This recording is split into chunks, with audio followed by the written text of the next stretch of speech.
Mes chers compatriotes, je tiens tout d'abord à saluer l'exploit de nos léopards, brillamment qualifiés pour le 16e des finales de la Coupe du Monde 2026.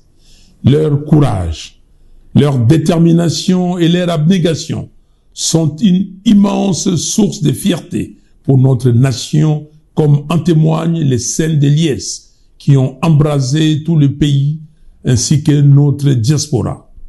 Ils incarnent un puissant symbole d'unité nationale.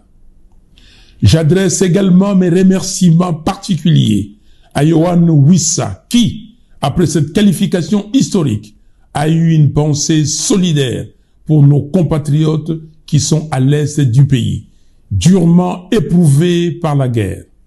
Ces gestes d'humanité honorent notre sélection et rappellent que, dans la victoire comme dans l'épreuve, la nation congolaise demeure une et indivisible. C'est l'occasion pour moi de lui emboîter les pas et de rendre un hommage particulier à nos frères et sœurs du Nord Kivu, du Sud Kivu et de l'Ituri qui subissent les affres d'une guerre injuste imposée par le M23, les Rwandais et les ADF. Derrière chaque cri d'une mère de Goma, c'est tout le Congo qui pleure. Derrière chaque agression à Bukavu, c'est le pays tout entier qui est violé dans sa dignité. Sur le pas de chaque déplacé qui erre dans des camps de fortune, c'est toute une nation qui est fragilisée et humiliée.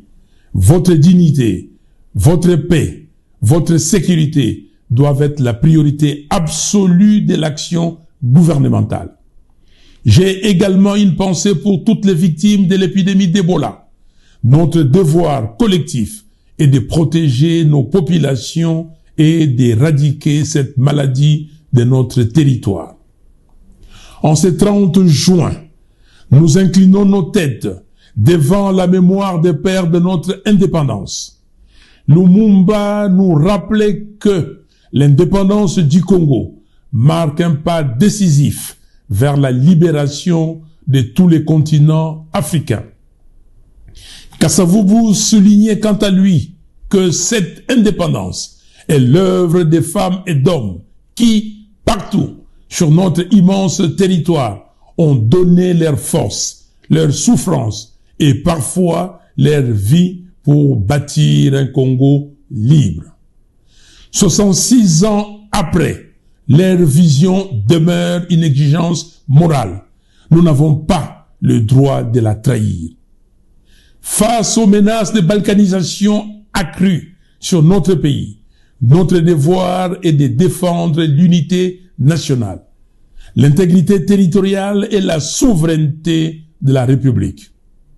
Le Congo nous a été légué uni. Nous avons la responsabilité de les transmettre unis aux générations futures. À l'heure de l'intelligence artificielle et de la conquête spatiale, nous ne pouvons plus nous permettre de rester en marge du monde moderne.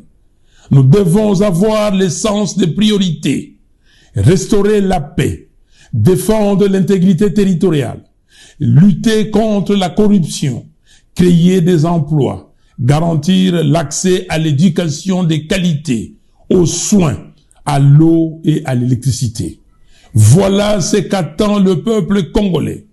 C'est dans cet esprit que je réaffirme mon opposition ferme au projet de changement de la Constitution du 18 février 2006, car elle constitue le socle de notre pacte républicain.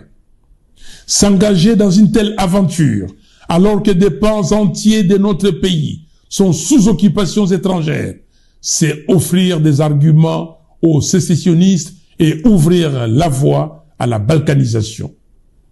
Notre pays n'a jamais eu un problème de texte.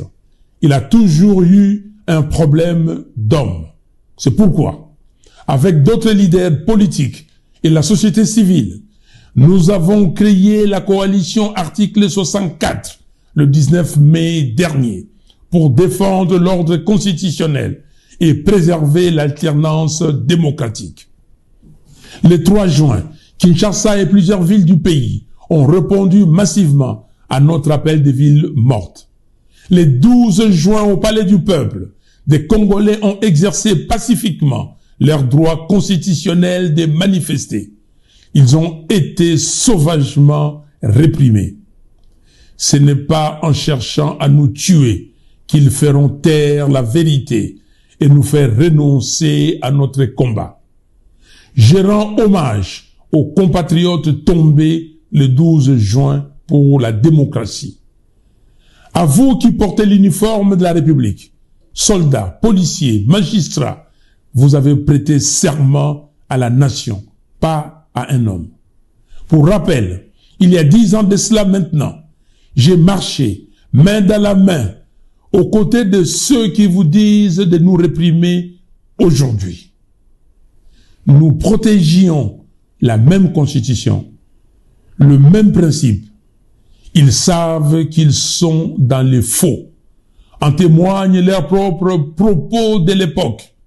Opposez-les à leur discours d'aujourd'hui et vous verrez la malhonnêteté intellectuelle qui les anime. Le cynisme a atteint son comble quand pour réaliser ces forfaits, ils instrumentalisent les pasteurs de sommeil. Mais les fidèles sont réveillés. Ils emploient des milices. Qu'à cela ne tienne, Dieu est juste et l'histoire de la lutte dans notre pays renseigne sur le sort des apprentis dictateurs.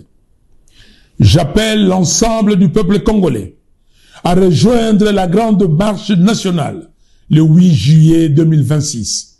Ce jour que chaque avenue de Kinshasa, chaque rue de Lubumbashi, chaque quartier de Goma et d'ailleurs à travers le pays deviennent le miroir de notre refus de revenir en arrière. Marchons avec amour, sans peur. Disons non au changement de la Constitution. Exigeons la démission de Félix Tshisekedi pour tentative de violation de la loi fondamentale qu'il a juré de défendre, Bible à la main. À mes frères et sœurs de la diaspora, vous êtes le Congo hors de ses frontières. Levez-vous. Le Congo a besoin de vous. Maintenant, pas demain. Souvenez-nous que la force d'une nation ne réside pas dans ses seules richesses naturelles. Elle réside dans sa capacité à respecter sa constitution, à protéger ses libertés et à transmettre aux générations futures un État plus juste, plus fort et plus stable. Inspirons-nous de l'esprit de Lumumba qui appelait les Congolais à bâtir un pays fondé sur la justice, la dignité et l'unité nationale. Notre responsabilité historique est de préserver cet héritage. Vive la cohésion nationale. Que Dieu bénisse les Congos et son vaillant peuple. Je vous remercie.